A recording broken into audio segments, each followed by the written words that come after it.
দাবদাহের খবর জানাতে এই মুহূর্তে রাজশাহী নগরীর সাহেববাজার এলাকায় আছেন রিপোর্টার সাইফুর রহমান রকি। সরাসরি যাচ্ছি তার কাছে।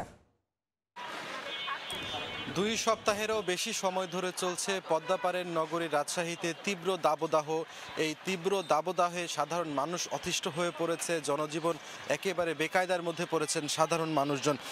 তারা যেটি বলছেন যে আসলে এই তীব্র দাবদাহ থেকে রেহাই পেতে হয়তো যদি এক পশলা বৃষ্টি মিলতো, সেক্ষেত্রে কিছুটা হলেও তাদের যে কষ্টের মাত্রা সেটি কমে আসতো।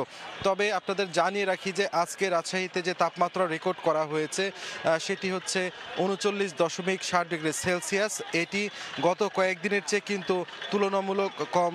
আজকে কিন্তু যে গরমের প্রকোপ সেটি, কারণ আপনারা জানেন যে গত কয়েকদিন ধরে রাজশাহীর যে তাপমাত্রা সেটি 41 থেকে 43 ডিগ্রি সেলসিয়াসের মধ্যে ওঠানামা করছিল, যে কারণে সাধারণ মানুষ প্রয়োজন ছাড়া ঘর থেকে বের হতে পারছিলেন না। সেই তুলনায় আজকে কিছুটা আসলে তাপমাত্রা কম থাকায় সাধারণ মানুষ কিছুটা হলেও স্বস্তিতে আছেন। তারপরেও তারা যখন ঘর থেকে বের হচ্ছেন তারা কিন্তু হাঁপিয়ে উঠছেন, এবং হাঁপিয়ে ওঠার ফলে তারা এখান থেকে কিছুটা হলেও তৃষ্ণা মেটাতে তারা শরবত, ডাব বা বিভিন্ন কোমল পানীয় দোকানগুলোতেই কিন্তু ভিড় করছেন।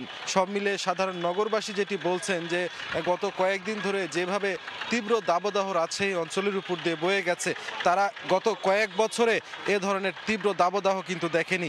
কারণ গত কয়েক বছরে যে দাবদাহ পড়েছে সেটি 4-5 দিনের পরে কিন্তু আবার বৃষ্টি হয়েছে, তারপরে আবার 4-5 দিন দাবদাহ পড়েছে, কিন্তু এবার কিন্তু টানা 2 সপ্তাহেরও বেশি সময় ধরে এই দাবদাহ চলছে, যে কারণে সাধারণ মানুষ গরমে অতিষ্ঠ হয়ে পড়েছেন। তারা খুব কষ্টের মধ্য দিয়ে আসলে দিন পার করছেন।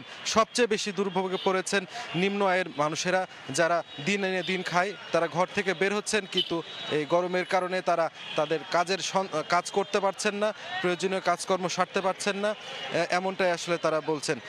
আমরা আসলে কথা বলেছি স্থানীয় আবহাওয়া অফিসের কর্মকর্তাদের সাথে। তারা যেটি বলছেন, তীব্র দাবদাহ আরও 2-1 দিন থাকতে পারে, তারপরে হয়তো বৃষ্টির সম্ভাবনা রয়েছে।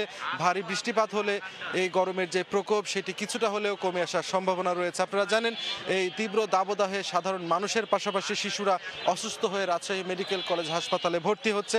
সেখানেও চিকিৎসকরা তাদের সেবা দিতে গিয়ে কিন্তু হিমশিম খেতে হচ্ছে। তো এই ছিল আমার কাছে রাজশাহী থেকে আজকের গরমের যে তীব্রতা তা নিয়ে সর্বশেষ। রাজশাহী থেকে যুক্ত হয়েছিলেন সহকর্মী সাইফুর রহমান রকি।